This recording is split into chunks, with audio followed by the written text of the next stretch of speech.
Oke, hari ini aku pengen ngasih tahu ya, apa yang harus kalian lakukan ketika kalian terjebak di dalam dinamika aplikasi pinjaman uang online.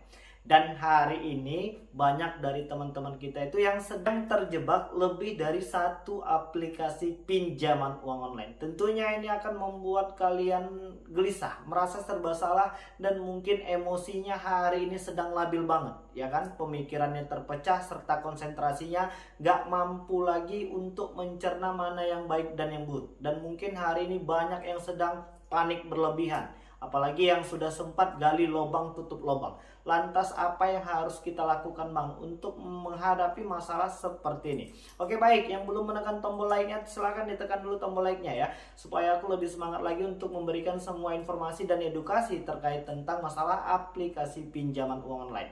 Jadi yang hari ini sedang bermasalah dengan beberapa aplikasi pinjaman uang online. Dan kebetulan hari ini dengan segala macam alasan dan kemampuan kita memang belum benar-benar sanggup untuk menyicil dan melunasi satu persatu permasalahan hutang di aplikasi pinjol ini. Jadi yang pertama yang harus kalian lakukan itu adalah berhenti untuk panik berlebihan ya. Itu sudah harus kalian lakukan. Jadi kalau kalian hari ini masih tetap memikirkan sesuatu yang hari ini belum tentu pasti terjadi, dan hari ini kalian masih tetap memperburuk keadaan ini dengan cara gali lubang tutup lubang dan ini itu segala macam, sudah pasti nanti kalian akan tambah pusing, ya kan? Jadi kontrol hari ini kepanikan kalian terkait tentang debt collector lapangan yang katanya pengen datang ke rumah, yang pengen bawain Pak RT dan Pak RW untuk ngejeputin hutang ke rumah kalian, yang sebenarnya hari ini nominal juga nggak banyak-banyak banget, ya kan? Paling ya kalau untuk di tahap peminjaman awal itu rata-rata itu di bawah 2 juta rupiah. Jadi stop untuk panik berlebihan ya, kontrol semua pemikiran kalian. Jadi kalau hari ini kita masih terus-terusan berpikiran yang negatif dan yang aneh-aneh, maka nanti hasilnya pun akan ikut negatif. Padahal ketika kalian bisa melewati satu persatu permasalahan ini ya, masalah ini nggak besar. Hari ini menjadi besar karena kita terus-terusan menakut-nakuti diri sendiri. Karena kita terus-terusan membaca pesan-pesan dari mereka. Dan hari ini kita masih mencampurkan ketakutan kita dengan situasi kondisi ekonomi kita hari ini.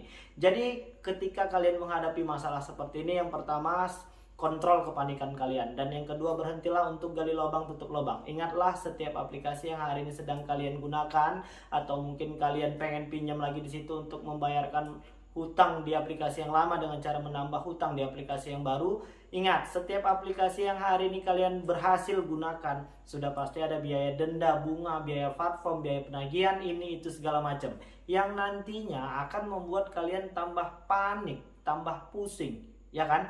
Dan terkait untuk aplikasi pinjol ilegal, pinjol ilegal itu tidak ada sanksi hukumnya, tidak terkoneksi ke Slik OJK, tidak memiliki debt collector lapangan.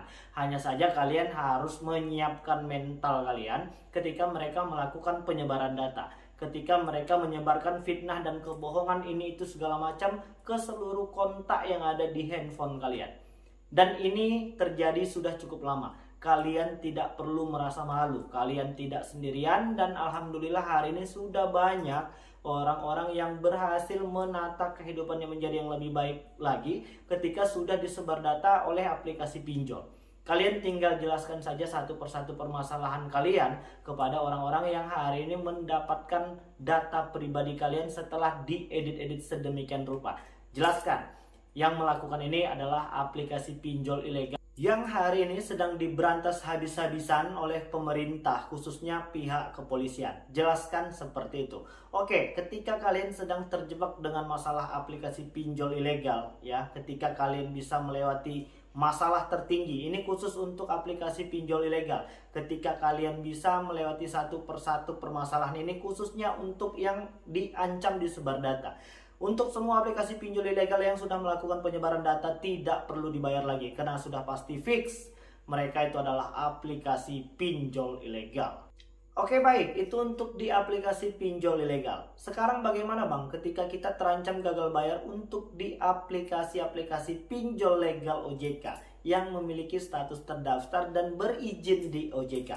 Oke, untuk aplikasi-aplikasi pinjol legal OJK yang sudah terkoneksi ke Slick OJK, maka kita sudah pasti akan terkena Slick OJK. Dan bagaimana cara membereskannya kembali ketika kalian sudah bermasalah di aplikasi pinjol ini? Kalian tinggal bayar saja hutang-hutang kalian di aplikasi pinjol tersebut. Jadi aku pengen mengingatkan agar untuk tetap menjaga dan merawat nomor handphone kalian, karena itu merupakan salah satu kunci untuk bisa masuk kembali dan login kembali di aplikasi pinjol tersebut. Kita nggak pernah tahu besok lusa mungkin kita punya rezeki yang lumayan dan kita mampu untuk membayar hutang, tapi nomor handphone tersebut sudah terblokir atau mungkin mati, maka kita akan kesusahan untuk melunasi semua hutang-hutang yang ada di aplikasi pinjol. Jadi aku pengen mengingatkan agar untuk tetap merawat nomor tersebut. Itu yang pertama. Dan yang kedua, untuk aplikasi pinjol legal OJK ini tidak semuanya memiliki debt collector lapangan. Hanya ada beberapa aplikasi pinjol saja. Mungkin seperti Kredit Pintar, Finmas, Tunaiku. Tunaiku juga masih untuk daerah Jabodetabek saja. Karena memang aplikasi Tunaiku itu masih hanya untuk Jabodetabek. Selain dari Jabodetabek itu belum ada, karena memang mereka tidak membuka fasilitas layanan pinjaman di luar Jabodetabek. Terus untuk beberapa aplikasi pembiayaan ya, seperti Akulaku, Kredivo dan lain sebagainya, itu memang sudah punya debt collector lapangan. Lantas apa Bang yang harus kita lakukan ketika kita bertemu dengan debt collector lapangan dari beberapa aplikasi yang tadi Abang sebutkan? Aku pengen mengingatkan untuk tetap tenang dan tidak panik ya, dan tidak menciptakan pemikiran yang negatif ya.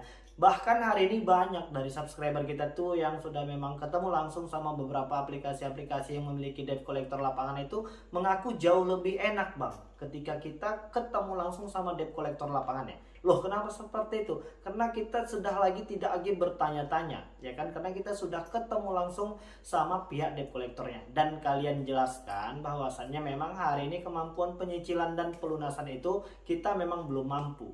Lantas apakah aplikasi pinjol yang tadi memiliki debt collector lapangan akan melakukan keributan atau mungkin mengambil barang-barang atau mungkin ini itu segala macam yang sudah melanggar ketentuan hukum? Jawabannya tidak ya, karena hari ini OJK juga sudah kembali berbenah dengan pimpinan yang baru. Selamat ya untuk pimpinan-pimpinan OJK yang terbaru. Mudah-mudahan permasalahan aplikasi pinjol ini segera bisa terbereskan sehingga tidak ada satupun orang yang merasakan kerugian ya kan.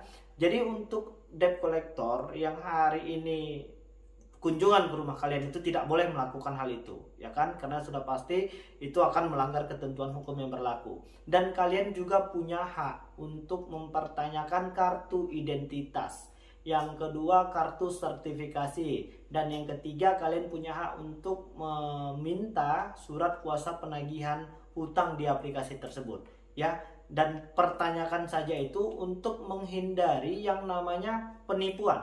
Dan aku pengen mengingatkan untuk kalian yang mungkin sudah punya uang ya, yang pengen mungkin melakukan pelunasan itu, aku menghimbau kalian untuk tetap melakukan pembayaran langsung dari aplikasi untuk menghindari tindak tanduk penipuan, dan rasanya jauh lebih aman ketika kalian mampu untuk melakukan pembayaran langsung kepada aplikasi dan hasilnya langsung bisa kalian lihat ketika kalian sudah melakukan pembayaran. Ini untuk mengantisipasi adanya lagi korban yang mungkin tertipu ya kan. Jadi jauh lebih aman ketika kalian bisa melakukan pembayaran langsung melalui aplikasi.